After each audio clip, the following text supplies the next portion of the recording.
ഇത് ട്രാക്ടറിന് യൂസ് ചെയ്യുന്ന ടാങ്കറാണ്. എല്ലാ കമ്പനി ട്രാക്ടറുകൾക്കും യൂസ് ചെയ്യാം. ചേസിസ് 8 ഇഞ്ച് ചേസിസാണ് വരുന്നത്. അതുപോലെ 3500-4000 ലിറ്ററിനുള്ളിലാണ് അതിൻ്റെ കപ്പാസിറ്റി. പിന്നെ 1020 ടയറാണ്. ബെൻസിൻ്റെ ലൈലൻ്റെ ഹബ്ബാണ്.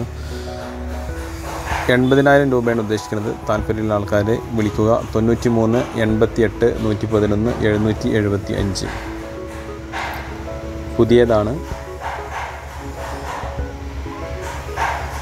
ചാനൽ സബ്സ്ക്രൈബ് ചെയ്യാത്തവരാണെങ്കിൽ തീർച്ചയായും സബ്സ്ക്രൈബ് ചെയ്യുക. വീഡിയോ ഇഷ്ടമായി ലൈക്ക് ചെയ്യുക, ഷെയർ ചെയ്യുക, കമൻറ്റ് ചെയ്യുക. Okay, thank you.